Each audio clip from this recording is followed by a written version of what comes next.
Servus, ihr Lieben da draußen an den Empfangsgeräten. Ich hoffe, es geht euch gut. Mir geht's gut. Wir haben uns lange nicht mehr gesehen, aber es ist alles in Ordnung. Warum ich jetzt nicht keine Sonnenvideos hochgeladen habe und so weiter, erzähle ich euch nach diesem Thema, denn das Thema, worum es heute geht, es wurde von verschiedenen Seiten an mich herangetragen, ob ich mehr weiß darüber, ob ich irgendwas dazu sagen kann und so weiter. Und da geht es um das Thema mögliches Sonderverbot in Bayern ab dem Jahr 2022. Ich bin dem Thema nachgegangen und das stimmt nicht. Es gibt kein Sonderverbot in Bayern ab dem Jahr 2022. Es ist alles gut. Ich erzähle es euch gleich. Ich zeige euch das auch mit den entsprechenden Dokumenten und dann kann ich euch da an dieser Stelle beruhigen. Und nach diesem offiziellen Part werde ich euch nur ein bisschen erzählen, warum ich keine Sondervideos hochgeladen habe und ein paar andere Sachen. Und dann sehen wir uns nach dem offiziellen Teil gleich wieder. Also hier haben wir das Dokument Bayerischer Landtag, Drucksache 18/13132 und da gab es hier am 4.2.2021 einen Änderungsantrag. Und zwar steht hier drin, der Landtag wolle beschließen, also im Februar, das Bayerische Denkmalschutzgesetz in der Bayerischen Rechtssammlung veröffentlichten bereinigten Fassung, das zuletzt durch Paragraph 1 Absatz 255 der Verordnung und so weiter geändert wird. Und zwar steht hier drin, erstens, der Überschrift von Teil 8 werden die Wörter und Straftaten angefügt. In Artikel 23 Absatz 1 wird das Wort 250.000 durch die Wörter 5 Millionen ersetzt. Und 3, nach Artikel 23 wird folgender Artikel 23a eingefügt. Hier sehen wir den Artikel 23a und da steht hier Zerstörung eines Baudenkmals. Da geht es um, sage ich mal, Bußgeldkatalog, Änderungen für Baudenkmäler. Also wir suchen mit unseren Sonden, mit unseren Metalldetektoren keine Baudenkmäler, die stehen ja schon da und hier steht dann weiter, ohne die nach Artikel 6 und 15 erforderliche Erlaubnis ein Baudenkmal oder einen wesentlichen Teil eines Baudenkmals zerstört oder, und hier steht jetzt dann was Interessantes, ohne die nach Artikel 7 erforderliche Erlaubnis Grabungen mit dem Ziel, Kulturdenkmale zu entdecken, durchführt, wird mit Freiheitsstrafe bis zu 2 Jahren oder mit Geldstrafe bestraft. Genau, fahrlässige Begehung wird natürlich anders bestraft.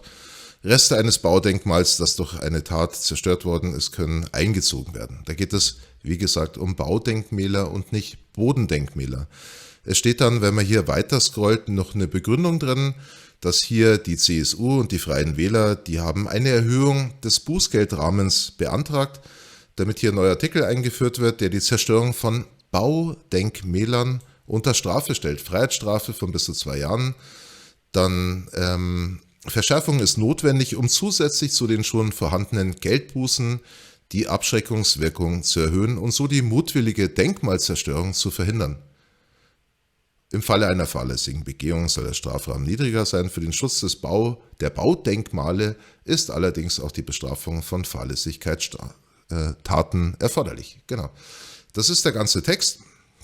Und wenn wir uns dann mal die Mühe machen, in das bayerische Gesetz zum Schutz und zur Pflege der Denkmäler, Bayerisches Denkmalschutzgesetz, reinzuschauen, welches vom 25. Juni 1973 ist, dann sehen wir hier, dass eine Änderung ab dem 1.5.2021, also dem 1. Mai diesen Jahres, hier vorgenommen wurde. Das ist das eigentliche Gesetz und wir haben ja gerade eben gelesen, wenn wir uns den Text hier nochmal angucken, es ist hier ein Änderungsantrag gestellt worden, dass hier der Artikel 23 Absatz 1, schauen wir mal rein, ob sie das auch gemacht haben. Gehen wir mal hier 23, Ordnungswidrigkeiten. So, und dann steht hier drin, dass, genau, mit Geldbuße bis zu 5 Millionen Euro, genauso wie es hier gefordert worden ist, dass hier der Wert 250.000 durch die Wörter 5 Millionen ersetzt wird. Haben wir gesehen, wurde hier umgesetzt. Dann steht hier ferner drin, ohne die nach Artikel 7 erforderliche Erlaubnis Grabung mit dem Ziel, Kulturdenkmäler zu entdecken, durchführt. So, das ist jetzt interessant und da ist vielleicht bei dem einen oder anderen, sage ich mal, die Sorge durchgegangen, dass wir hier, hier muss ich rein, Bodendenkmäler 7, dass hier eine Änderung eintritt. So, wir haben hier den Artikel 7, Ausgaben von Bodendenkmälern, Verordnungsermächtigung. Wer auf einem Grundstück nach Bodendenkmälern graben oder zu einem anderen Zweck Erdarbeiten auf einem Grundstück vornehmen will, obwohl er weiß oder vermutet oder den Umständen nach annehmen muss, dass sich dort Bodendenkmäler befinden, bedarf der Erlaubnis. Die Erlaubnis kann versagt werden, soweit dies zum Schutz eines Bodendenkmals erforderlich ist. Genau. Das ist der wichtige Teil hier. Und hier unten haben wir noch einen Teil, wer in der Nähe von Bodendenkmälern, die ganz oder zum Teil über der Erdoberfläche erkennbar sind, Anlagen errichten, verändern oder beseitigen will, bedarf der Erlaubnis. Das hat sich nicht großartig verändert und für alle, die schon mal archäologische Schulungen hier in Bayern wahrgenommen haben, so wie ich das auch gemacht habe, dann wisst ihr, dass da steht eigentlich mehr oder weniger drin, auf gut Deutsch übersetzt, Bodendenkmal mit einem Metalldetektor sondeln ist verboten. Außerhalb des Bodendenkmals mit entsprechender Entfernung zum Bodendenkmal ist in Bayern erlaubt, um das grob zusammenzufassen. Also das ist genauso wie vorher. Das ist die Regel, die goldene Regel des Sondelns in Bayern. Es gibt ja diesen Denkmalatlas, den habe ich euch in mehreren Videos schon gezeigt, wie der funktioniert. Und dann sieht man, wo ein Bodendenkmal ist. Die Polizei weiß auch, dass da ein Bodendenkmal ist. Und wenn die euch da erwischen, dann wird es schwierig. Denn ihr habt die Möglichkeit oder ihr müsst euch vorher informieren, um herauszufinden, ist da ein Bodendenkmal und auch entsprechenden Abstand zu diesem Bodendenkmal einhalten. Und um das Ganze noch einfacher zu machen, schaut doch einfach, um meine Worte, sage ich jetzt mal, könnt ihr dort bestätigen. Ich bin hier auf der Webseite des Bayerischen Landesamts für die Denkmalpflege und wenn man hier runterscrollt, dann sieht man hier auf der Seite Ehrenamt und Engagement und wenn man da draufklickt, dann sieht man hier Ehrenamt in der Bodendenkmalpflege, wo wir uns ja mit dazu zählen dürfen und dann gibt es hier auch tatsächlich ein Download Informationen für Sondengänger und ich habe uns das schon mal aufgemacht. Das sehen wir hier drüben, zum Einsatz von Metallsonden in Bayern, Anmerkungen aus rechtlicher und fachlicher Sicht. Und das könnt ihr euch gerne mal durchlesen. Ich werde euch die Links zum Denkmalamt, zu den beiden Dokumenten, die ich euch gezeigt habe, die werde ich euch natürlich in die Videobeschreibung mit hineinlegen. Und dann könnt ihr das alles nochmal selber für euch durchlesen, überprüfen, dass das auch stimmt, was ich euch hier erzähle. Und wenn ihr da immer noch Fragen habt, dann könnt ihr gerne euch an den Archäologen eures Vertrauens wenden, mit dem ihr hoffentlich im Austausch seid, der euch das bestimmt bestätigen wird, was ich hier gerade eben erzähle. Und hier ist sogar noch die alte Summe mit 250.000 Euro genannt. Und wenn wir hier mal ein bisschen weiter scrollen, die wichtigsten Punkte aus rechtlicher Sicht: Alle Bodeneingriffe in Bereichen, wo Bodendenkmäler bekannt sind, vermutet werden oder den Umständen nach angenommen werden müssen, sind erlaubnispflichtig. Artikel 7 Absatz 1 Bayerisches Denkmalschutzgesetz. Genau das, was wir uns gerade eben angeschaut haben. Und diese Regelung hat sich nicht verändert. Diese Erlaubnispflicht umfasst im Bereich von Bodendenkmälern die Suche mit der Metallsonde genauso wie das damit untrennbar verbundene Bergen von georteten Funden. Denn das ist ja eines, dass ich mit der Sonde da drüber gehe, dann piept er und dann geht's los. Der zweite Schritt, ihr holt euch den Spaten, euer Grabungsmesser oder was auch immer raus und dann macht ihr einen Eingriff in den Boden. Und das ist nach wie vor in Bayern auf bekannten Bodendenkmälern oder in der näheren Umgebung des Bodendenkmals verboten, ist Erlaubnis. Also man braucht da eine Erlaubnis dafür. Deshalb wird bereits die Suche mit einer Metallsonde von der unteren Denkmalschutzbehörde, die für die Erteilung der Erlaubnis zuständig ist, im Bereich von Bodendenkmälern grundsätzlich nicht erlaubt. Und da hat sich nichts geändert dran. Die derzeit bekannten Bodendenkmäler können Sie im Bayerischen Denkmalatlas einsehen, was ich euch gerade eben gesagt habe. Bitte beachten Sie, dass der Bayerische Denkmalatlas fortwährend aktualisiert wird. Prüfen Sie daher regelmäßig, ob sich ein neuer Kenntnisstand ergeben hat. Im Nähebereich bekannter Bodendenkmäler sind in der Regel weitere Bodendenkmäler zu vermuten. Deswegen die Frage immer, wie nah darf ich denn an ein Bodendenkmal heran? Hier steht es nochmal schwarz auf weiß und dann könnt ihr euch auch nicht rausreden, wenn dort die Polizei dann dasteht oder vielleicht auch ein Heimatpfleger jemand aus einem Museum, was in der Nähe ist, die sagen, hey, was machst du da? Du weißt, dass du da nicht suchen darfst, und das ist wirklich wichtig. Ihr könnt euch nicht rausreden, ach, das wusste ich nicht, sondern ihr seid verpflichtet, wenn ihr diesem Hobby nachgeht, euch vorher schlau zu machen. Also das ist wie Autofahren. Es gibt Regeln, die man einhalten muss, und seid mir nicht böse, die Regeln in Bayern sind so einfach.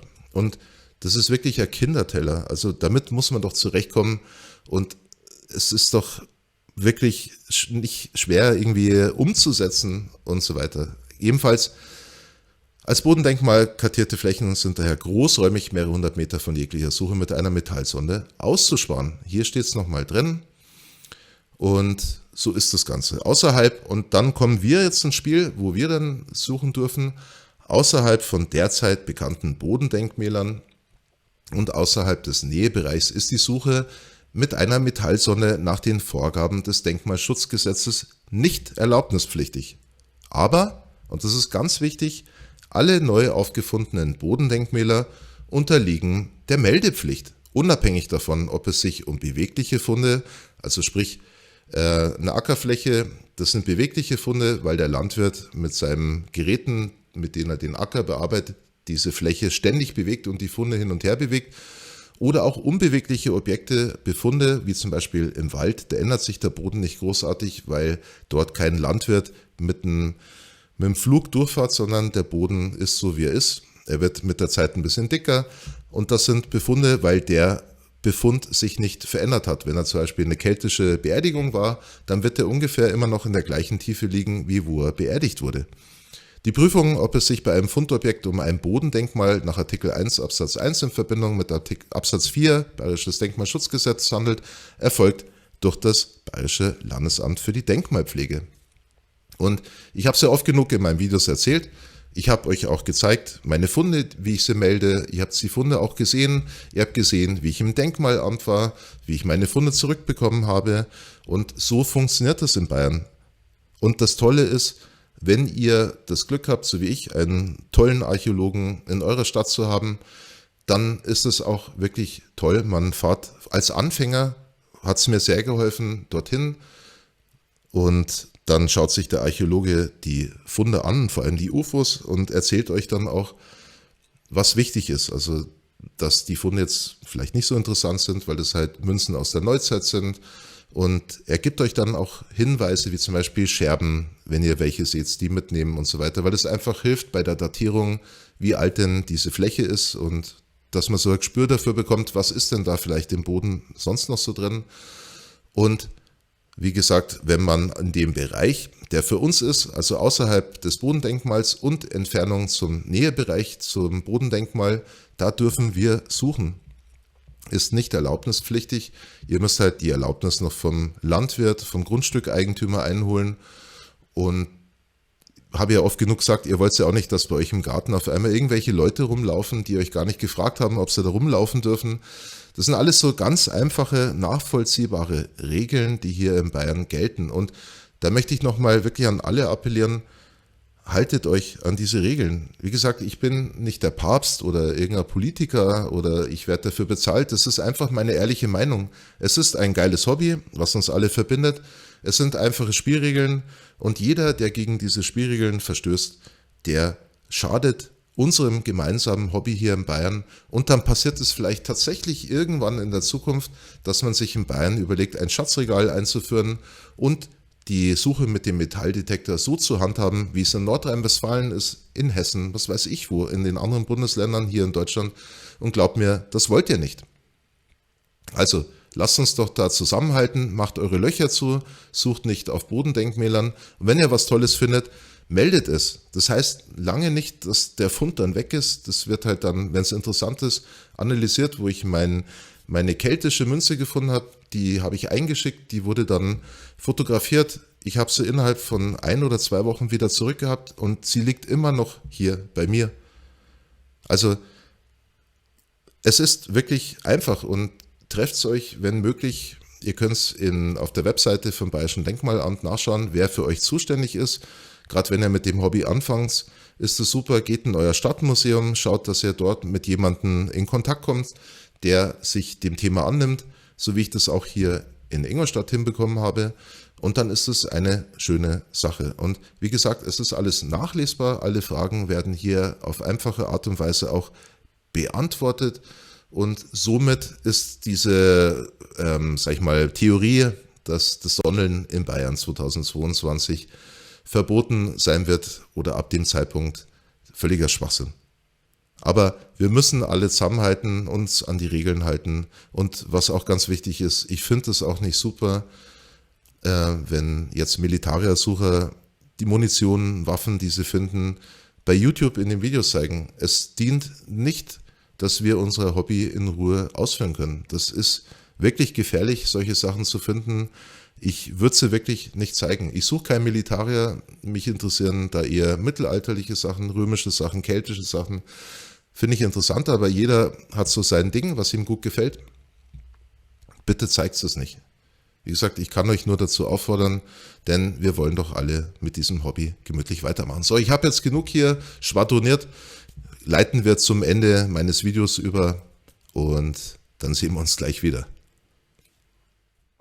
So, ich hoffe, ich konnte eure Sorgen zerstreuen, möchte aber dennoch an die Sachen, die ich im Video auch gesagt habe oder in dem, wo wir die Dokumente angeschaut haben, was ich euch gesagt habe, ich möchte euch bitten oder an euch appellieren, euch daran auch zu halten. Ich weiß, die meisten von euch halten sich daran. Es gibt halt leider Kollegen, die meinen, sie müssen sich da nicht dran halten. Da wirklich, es ist nicht bös gemeint. Ich bin nicht der Papst oder irgendein Richter oder irgendein besserer Mensch. Es geht mir nur darum, wir teilen ein gemeinsames Hobby und das ist das Sondeln.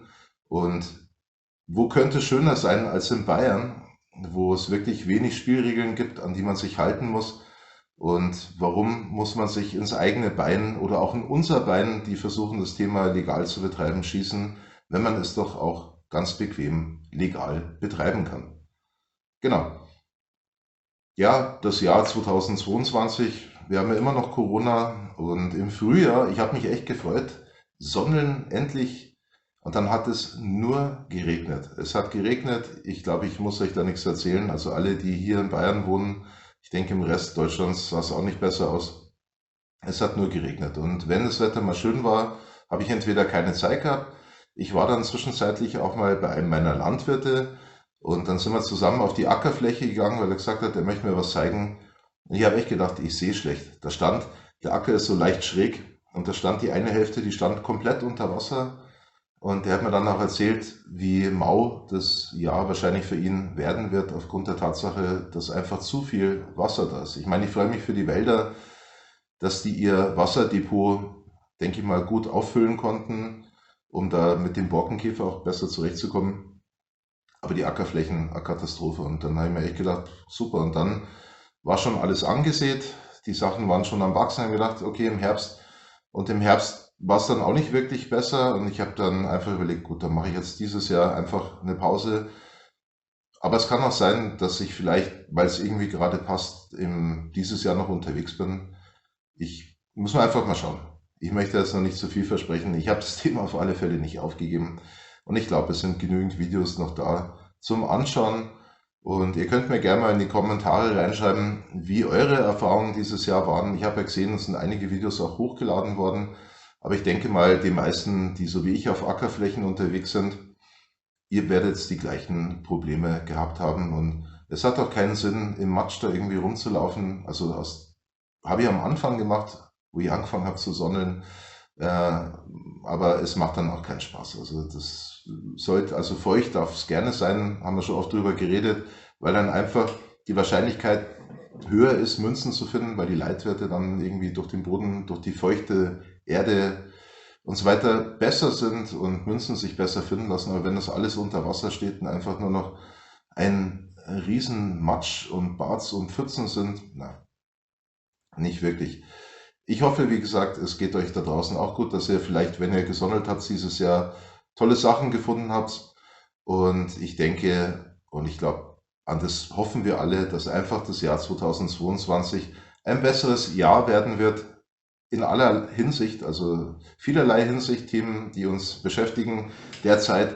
Und ich hoffe und denke, dass sich das Thema mit diesem vermeintlichen Sondelverbot in Bayern 2022 entschleunigen konnte und somit auch, sag ich mal, vernichten konnte, weil da steht nichts dahinter. Also, mit diesen positiven Gedanken eigentlich verabschiede ich mich von euch. Vielleicht sehen wir uns noch dieses Jahr in einem Sondervideo. Wie gesagt, ich kann es euch nicht versprechen. Ich wünsche euch auf alle Fälle gut Fund. Lasst es euch gut gehen, bleibt gesund und bis demnächst. Euer Bavarian Rally Hunter oder auch der Peso. Servus.